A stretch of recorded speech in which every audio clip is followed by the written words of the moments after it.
को परमेश्वर ने टेढ़ा कर दिया, जिस चीज को परमेश्वर ने रोक दिया, किसकी हिम्मत है कि उसको सीधा करे।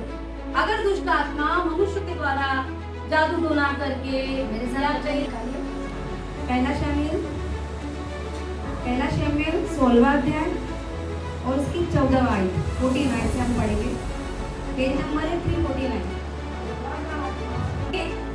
जो अध्याय और जो दृष्टांत हम पढ़ रहे हैं इसका फ्लैशबैक मैं बताती हूँ। यहाँ बात चल रही है एक राजा की। एक ऐसा राजा जो साधारण था, बहुत साधारण था, लेकिन लोगों की मांगों से परमेश्वर की अनुग्रह से राजा बनाया गया। और ईश्वर ने कुछ शर्तें उसके सामने रखी। देख, मैं तुझे इतना बड़ा शासन दे रहा हूँ, शर्तें ये कि तू मेरे लिए मेरी आज्ञा को मान, जो मैं बोलता हूँ कर। अगर तू ऐसा करेगा तो मेरा आत्मा तेरे साथ रहेगा और तू सक्सेस होगा। कहानी में ये है कि वो विरोध में हो जाता है और वो काम करता है जो ईश्वर को पसंद नहीं है, और वो काम करता है जो एक राजा की दृष्टि से, परमेश्वर के भक्ति की दृष्टि से अनुचित है। जब वो ये काम करता है, बाइबल में लिखा है कि शाऊल पर से परमेश्वर का आत्मा उठता है और परमेश्वर की तरफ से एक ऐसी आत्मा आती है जो उसे क्या करती है? घबराती है। घबराने वाली आत्मा जो स्ट्रेस पैदा करती है। आज हम सुनते हैं एंजाइटी है, मुझे लोग एंजाइटी की गोलियां खाते, डिप्रेशन के लिए साइकियाट्रिस्ट से मिलते हैं, काउंसलर से मिलते हैं। ये वो आत्मा है। राजा होने के बाद भी, पैसा होने के बाद भी, पावर होने के बाद भी ये आत्मा किसके द्वारा रहती है? परमेश्वर का वचन हमें बताता है कि जिस चीज को परमेश्वर ने टेढ़ा कर दिया, जिस चीज को परमेश्वर ने टेढ़ा कर दिया, जिस चीज को परमेश्वर ने रोक दिया, किसकी हिम्मत है कि उसको सीधा करे। अगर दुष्ट आत्मा मनुष्य के द्वारा जादू टोना करके या कहीं रास्ते में जाते वक्त या कुछ खाते वक्त, कुछ भी और कारणों से अगर किसी के ऊपर दुष्ट आत्मा आ जाए तो ये समझ में आता है कि हाँ, इसे हम प्रार्थना दुआ से या कुछ उपाय से निकाल सकते हैं। मानवीय दृष्टिकोण से देखा जाए तो निकाल सकते हैं। लेकिन अगर दुष्ट आत्मा या विपत्ति या ऐसी एंजाइटी, डिप्रेशन, अवसाद की आत्मा अगर ईश्वर की तरफ से आ जाए तो कभी कभी होता है कि हम पढ़ते ना कि भाई किसी की दुष्टता कुछ ज्यादा ही बढ़ गई तो ईश्वर ने दंड दे दिया, न्याय कर दिया। अगर वो ईश्वर की तरफ से आ जाए तो किसकी हिम्मत है उसके साथ लड़ने की? है किसी की हिम्मत? जब ईश्वर ने ये बोल दिया कि मैं दुष्ट आत्मा को आज्ञा देता हूँ कि इसने अन्याय का काम किया है, अब तू इसमें जा, तो कौन ऐसा है दुनिया में जो उस विपत्ति के आगे उस चैलेंज के सामने आएगा? कोई नहीं आ सकता। आ सकता है क्या? आप कुछ सोचिए, कोई नहीं आ सकता। उसके पास और उसके कर्मचारियों को समझ में आ गया कि ये दुष्ट आत्मा किसकी तरफ से? परमेश्वर की तरफ से। अब इसका तोड़ क्या? ज्योतिषियों की पैनल है उसके पास में, तांत्रिकों की टीम है उसके पास में। अगर वो एक आदेश देगा क्योंकि वो राजा है, तो उसके देश के जितने जादू टोने वाले हैं, जितना काला जादू करने वाले लोग हैं, ज्योतिषी है और पंडित है और अलग अलग प्रकार के सिद्धि करने वाले आ जाएंगे। और राजा की कौन नहीं माने? उसके कर्मचारियों को पता है कि ये जो चीज है वो किसकी तरफ से? इसका तोड़ क्या है? हम किसी को भी बुला ले, इसके सामने कोई टिक नहीं पाएगा। बोलने का मतलब ये है, मैं इस वचन के द्वारा हम लोग ये समझना चाहेंगे कि जब असंभव चीज आ जाए और मालूम पड़ जाए कि ये चीज असंभव है, अब ये चीज किसी तोड़ से नहीं टूटेगी, लेकिन उसका तोड़ ही परमेश्वर है। अब इसका तोड़ क्या? अब ऐसी दुष्ट आत्मा आ गई जो घबरा रही है, उसको एंजाइटी दे रही है, जिसे हम डिप्रेशन बोलते हैं आज के जमाने में, कि इतना दिमाग स्ट्रेस में रहता है, नींद नहीं आती। सबके साथ होता है कि दिमाग का हार्मोन बैलेंस, माइंड का ऐसा हो गया कि नींद नहीं आती, अजीब अजीब ख्याल आते हैं, घबराहट होती है, मन चिंतित होता है, अजीब सा ब्लड प्रेशर हाई जाता है, पता नहीं किस बात की चिंता होती है। कर्मचारी कहते हैं एक काम करो, एक वीणा वादक को ढूंढते। अब वीणा वादक को ढूंढते और वो वीणा बजाएगा और ये क्या होगा? संभावना है कि ठीक होगा।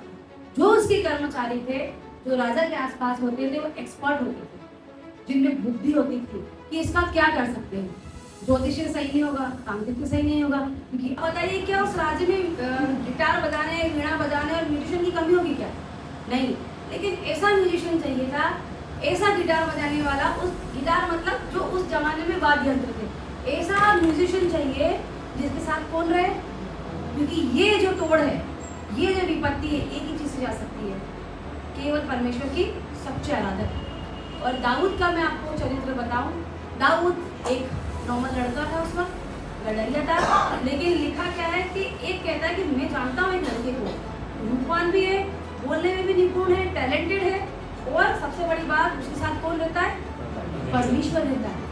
अब ऐसे व्यक्ति को ढूंढा जिसके चरित्र के बारे में ये कंफर्म है कि यार इसके साथ परमेश्वर है, और जब ये वीणा बजाता है और जब ये गीत गाता है और जब ये परमेश्वर की आराधना का, तो संभव है कि ये चीज इस चीज का एंटीडोज बनेगी। अब ये चीज बन सकती है। अब जब दाऊद को ढूंढा जाता है, दाऊद अगर आप इसके पुराने अध्याय में जाएंगे तो दाऊद के लिए कहा जाता है कि उस समय उसके चेहरे पे क्या थी? लाली थी। लाली झलकती है 16-17 की उम्र में, जब एक एज आती है तो हार्मोन चेंज की वजह से चेहरा बदलता है, लड़के और लड़कियों का चेहरा बदलता है, तो उस वक्त लाली झाती है। और वो रूपवान था, बहुत छोटा था, पतला दुबला सा था, लेकिन क्या था उसके बारे में चर्चा कि यहोवा मतलब परमेश्वर उसके साथ रहता है। अब आप मेरे साथ पढ़िए 23। और जब परमेश्वर की ओर से आत्मा शाऊल पर करता था, तब दाऊद वीणा लेकर बजाता और शाऊल से भाकर रखा जाता था, और वह दुष्ट आत्मा उसमें निकल जाता था। एंजाइटी की आत्मा, अवसाद की आत्मा, डिप्रेशन की आत्मा, हर एक दूसरा व्यक्ति शिकार है, क्योंकि दुनिया में जितने लोग हैं ना, हमारे लिए धरती पे रहना एक युद्ध है, एक लड़ाई है प्रतिदिन। क्या हमको चिंता भी होगी, टेंशन भी होगा, और वही डिप्रेशन इसको था, लेकिन इस डिप्रेशन का कोई तोड़ नहीं मिला, क्योंकि ये आत्मा किसने भेजी थी? बोलने का मेरा मतलब ये है कि जब विपत्ति वहाँ से आए, जब समस्या वहाँ से आए कि किसी के मनुष्य की बस की बात नहीं है, तो वहाँ पर कौन काम आया? एक वीणा वादक जो क्या करता था? परमेश्वर की आराधना। बाइबल में अगर आप पढ़ेंगे, कई सारी चीज़ों को देखेंगे, तो आराधना ताकत है। आराधना अपने आप में एक ऐसी दवा है जीवते परमेश्वर की। आराधना मतलब जीवते परमेश्वर की आराधना, जिसको हम मानते हैं, जिसको हम प्रभु यीशु कहते हैं, क्योंकि उसकी जैसा वो जीवित है, उसकी आराधना जीवित है। वचन कहता है जब जब उसको लगता था कि अब मेरे को दुष्ट आत्मा आ रहा है, मेरे को घबराहट हो रहा है, मेरा मन बेचैन हो रहा है, तब दाऊद क्या करता था? वीणा बजाता था। और जब वो वीणा बजाता था तो लोकगीत नहीं गाता था, ना ही कोई नेशनल सॉन्ग गाता था, ना ही किसी व्यक्तिगत के लिए कोई व्यक्तिगत बढ़ाई करता था। वो बढ़ाई करता था किसकी? परमेश्वर की। और लिखा है परमेश्वर उसके साथ रहता था। दाऊद का व्यक्तित्व था आराधक का। हमने उसके चरित्र के बारे में पढ़ा है कि नाचते नाचते परमेश्वर के लिए नाचते नाचते उसको होश नहीं रहता था, सड़क पे कहीं वो तुच्छ बनता था, तब उसकी आराधना में जान आती थी। जान का मतलब तब उसकी आराधना परमेश्वर को भाती थी, क्योंकि वो अपने आप को त्याग के होती थी। और देखिए, जो विपत्ति ईश्वर ने भेजी, जो दुष्ट आत्मा विपत्ति परमेश्वर ने भेजी, किसी की ताकत नहीं थी। शाऊल के बारे में आप पढ़ेंगे ना, अगर वो एक आदेश निकालता कि ज्योतिषी आना चाहिए मेरे सामने, तो आते, सब यज्ञ भी करते, तब भी करते, सारे जतन करते, लेकिन उनको पता था कि इसको कोई नहीं कर सकता। लेकिन किसने इस चीज को संभव बनाया? एक उस व्यक्ति ने, एक उस लड़के ने, जो जंगल में जब अपनी भेड़ चढ़ाता था, तो अपने हाथों से तार बूंद के जो वीणा बजती है, वीणा लेकर वो गीत गाता था, और उसके गीतों से भजन संहिता पूरा भरा हुआ है। उसके गीतों में लिखा है, पूरे मन से मैं धन्यवाद करूंगा प्रभु, मैं तेरे उपकारों को नहीं भूलूंगा, तेरी करुणा को नहीं भूलूंगा। वो कहता है कि आकाश को देखो, जो तेरे हाथों की रचना है, जो क्या करती है? तेरी स्तुति गाती है। स्तुति से वो भरा हुआ था, इसीलिए आराधना को इतना महत्व दिया जाता है। आपको पता है, डॉक्टर है, डॉक्टर एंड्रयू न्यूबर्ग, उन्होंने ब्रेन के स्कैन दिखाए और उन्होंने कहा कि जो लोग ईश्वर की आराधना करते हैं ना, जो प्रार्थना करते हैं, एक ऐसे व्यक्ति का स्कैन दिखाया जो ईश्वर की आराधना से दूर है, और एक ऐसे व्यक्ति के ब्रेन का स्कैन दिखाया जिनके जिंदगी में आराधना, परमेश्वर की आराधना, परमेश्वर के भजन गाना, परमेश्वर के गीत गाना और उसकी आराधना में लीन रहना, उससे प्रार्थना करना उनका नियम था। जब उनके दोनों के ब्रेन को स्कैन किया गया, तो जो व्यक्ति आराधना करते थे, जो प्रतिदिन परमेश्वर आराधना को जिन्होंने अपनी आदत बना लिया था, उनके ब्रेन में एक हार्मोन होता है, डोपामाइन, मूड, ऐसे करके हार्मोन होते हैं साइंस की दृष्टि से। वो हार्मोन क्या करते? खुशी पैदा करते हैं। जिस व्यक्ति के दिमाग में वो हार्मोन कम होते, वो एंजाइटी का शिकार होते, और जिस व्यक्ति के ब्रेन में वो हार्मोन बढ़ते, वो खुश रहते, वो विपत्ति को देख के भी लगता है ठीक है, सो हो जाएगा, चिंता नहीं होती। उन्होंने स्कैन से बताया कि आराधना करने वालों के दिमाग में वो हार्मोन की क्या है? बढ़ोतरी है। और उनकी कोलेस्ट्रॉल और जो स्ट्रेस हार्मोन है उनकी संख्या कम है। और जो लोग नहीं करते आराधना, जो लोग ईश्वर को इतना ठीक है मतलब आराधना जिनका इतना मन नहीं है, वो इस चीज़ को फ्री नहीं जानते, उनके दिमाग में ये हार्मोन बढ़ रहे हैं और खुशी देने वाला हार्मोन कम हो रहा है। साइंस ने इस बात को मान लिया। बाइबल में हजारों साल पहले चीज लिखी हुई है। ये शाऊल के अंदर भी यही चीज थी और सबसे बड़ी बात यही थी कि ईश्वर ने भेजी थी। जिस चीज को ईश्वर ने टेढ़ा किया उसको वो सीधा नहीं कर सकता, ये टेढ़ी चीज थी, लेकिन दाऊद की आराधना ने इसको सीधा कर दिया। परमेश्वर ने जब वहां से आदेश दिया होगा ना दुष्ट आत्मा को कि अब तू निकल। क्यों? क्योंकि मेरा सच्चा आराधक आराधना कर रहा है, उसके सामने नहीं टिकना, क्योंकि मैंने तुझसे ज्यादा ताकत किसको दी है? आराधना को दी है। जो वर्शिप कर रहा है सच्चे मन से, जिस दिन हमने आराधना को लत बना ली, आदत बना ली कि नहीं मुझे प्रतिदिन ना एक ऐसा समय निकालना है, चर्च तो हम ही आराधना करते वो तो करेंगे कि हमारे व्यक्तिगत जीवन में भी एक ऐसा समय निकालना है। हम गीत गाते हैं, एक लाइन है, जिंदगी भर गीत गाता रहूं तू सुनता रहे और मैं, तो वो आदत अगर हमने अपने जीवन में बांध ली कि मुझे ना एक ऐसा समय निकालना प्रभु जिस दिन सिर्फ मैं तेरे भक्ति के ऐसे गीत गाऊं जिसमें तेरा धन्यवाद हो और तू सुने। मांगना नहीं, मांगना तो तू जानता है, उसको तो हमारे दिन पता है, हमारे सर के बाल गिरते हुए पता है। मांगना नहीं, सिर्फ तेरे से कनेक्ट होना है। दाऊद कनेक्ट होता था, जब वो कनेक्ट होता था तो उस चीज को, जिस चीज को परमेश्वर ने कह के ठहराया है कि तू इस व्यक्ति को परेशान करना, उस चीज को आराधना ने तोड़ दिया। और ऊपर से आदेश किसने दिया? मैं आपको एक जीवित गवाही बताती हूँ आराधना के ऊपर, जिसने मुझे बहुत मोटिवेट किया। प्रभु के एक बहुत प्रसिद्ध दास है रिनार्ड बोंके, हमने कईयों ने उनका नाम सुना है। अफ्रीका में वो सेवा करते थे और अफ्रीका जो है हमारे पूरी दुनिया का सबसे बेकार महाद्वीप बोला जाता है कि गरीबी भूखमरी बहुत है वहाँ पर। वो जब वहाँ जाते तो एक जेल के बाहर वो निकलते, तो उन्होंने अपने मित्र से कहा कि यार मेरा मन कर रहा है कि मुझे यहाँ मौका मिले, मैं यहाँ पर सुसमाचार सुनाना चाहता हूँ कि दीजिए। अपॉइंटमेंट फिक्स की गई, उनको समय दिया गया। जब वो जेल में जाते हैं तो देखते हैं अब जेल, क्योंकि अफ्रीका के ऐसे देश में हो गए थे जो खुद ही देश बहुत, वो देखते हैं कि सारे जवान लड़के हैं, कुछ अधेड़ भी हैं और सबकी जंजीरें बंधी हुई हैं, सबकी जंजीरें बंधी हुई हैं। और जैसे वो जाते हैं उनमें से एक लड़का रहता है, उसका नाम रहता है रिचर्ड। ध्यान से सुनिएगा, बहुत अच्छी गवाही आपको बहुत मोटिवेट कीजिएगा।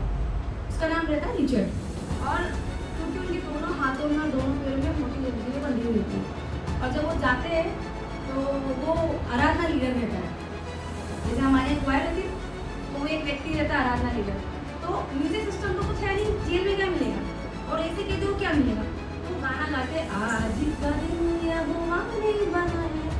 तो वो लड़का रिचर्ड क्या करता है, जंजीरों से ऐसे ऐसे करके म्यूजिक देता है और गाता है आज का दिन यहोवा ने बनाया और आराधना करता है। उन जो प्रभु के दास हैं उनको बहुत अच्छा लगता है, कितना अच्छा गा रहे हैं, ये सब कौन है, ये ऐसा हमको जंजीरों से क्यों गाता है? तो जितने हैं ना उन सबको मौत की सजा नहीं है और ऐसी मौत की सजा नहीं कि आपको 4 तारीख को फांसी होगी तो आप अपनी आखिरी इच्छा बताना, कभी भी ये कभी भी कल भी नहीं पढ़ सकते, कुछ भी नहीं, इनको मौत की सजा हुई।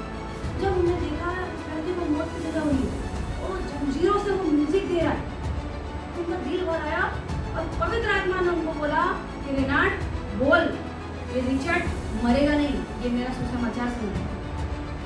जब उन्होंने कहा बहुत कठिन बात है, पराए देश में हूँ और उन्हीं के बीच में हूँ और सारे यही सुन रहे, पवित्र आत्मा फिर से बोलिए, अगर आपने बोला है, फिर से प्रभु ने कहा कि तू बोल रिचर्ड, तू मरेगा नहीं, तू मेरी सुसमाचार सुनाएगा। और उन्होंने बुलाया, क्या नाम है तुम्हारा, पूछा क्या क्या था तुमने जो तुम यहाँ हो, तुमने सच में हत्या की है? उसने कहा नहीं, मुझे कोई मार रहा था, अगर मैं उसे नहीं मारता तो मुझे जान से मार देता। और वो लड़का जंजीरों से, जैसे ये वीणा वादक है ना, वो ये फैसला परमेश्वर ने सुनाया था, वो फैसला उस देश की सरकार ने सुनाया था और वो जंजीरों से जो उसने म्यूजिक दिया, आज का दिन यहोवा ने बनाया है।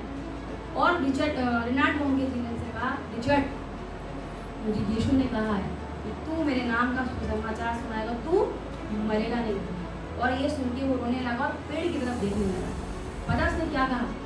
उसने कहा उस जेल में क्या कल्चर था कि प्रतिदिन महीने में एक बार जल्लाद आता था और ये सारे जो जंजीर से बंधे सारे लाइन से खड़े होते थे और उनको एक एक करके फांसी चढ़ाया जाता था, उस पेड़ पे चढ़ाया जाता था। और जब वो लोग मर जाते थे तो उनके हाथ पैरों को उन्हीं के सामने कुल्हाड़ी से काटा जाता था। रिचर्ड बोलता है कि इतने दिनों से जब मेरा नंबर आता है ना तो जल्लाद बोलता है यार मैं थक गया, अब नहीं होगा, अब की बात होती है। और इतने दिन से पढ़ती थी, मुझे समझ में आने में क्यों मजा आता है।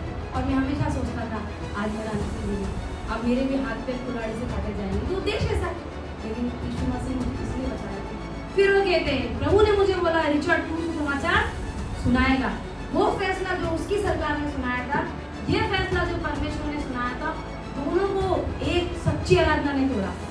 ये बोलने के बाद वो जाते हैं उस देश के गवर्नर के पास में कि जब वो मिलते हैं तो कहते हैं कि गवर्नर से कहते हैं कि मुझे ना परमेश्वर गवर्नर की वाइफ से पकड़ने होते कि मुझे रिचर्ड नाम का पकड़ दिया, मुझे प्रभु ने बोला है कि वो छूटेगा, वो मरेगा नहीं। तो कहते ऐसा तो कुछ नहीं, हमको तो नहीं ऐसा कुछ सूचना मिली, आप क्या मेरे बच्चों को वो दोगे, स्कॉलरशिप दोगे इंग्लैंड में?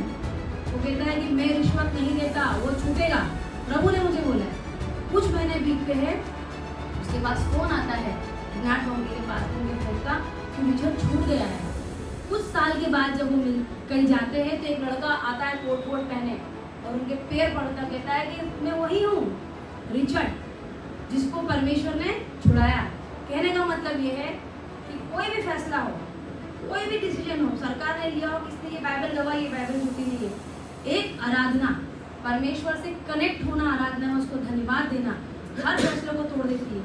ये गवाही इस बात का सबूत है, ये वचन इस बात का सबूत है कि अगर मेरे अंदर, हमारे अंदर आराधना की आदत है, उससे कनेक्ट होने की आदत है, तो कनेक्शन हर चीज को तोड़ता है ना। सबसे बड़ा कौन होता है? ईश्वर। और उससे बड़ा किसका फैसला चलता है? गवर्नमेंट का। ये दोनों चीज अगर हमारे जीवन में बेस्ट आराधना, सच्ची आराधना है, तो इससे हम चुनौती ले सकते हैं। प्रभु अपने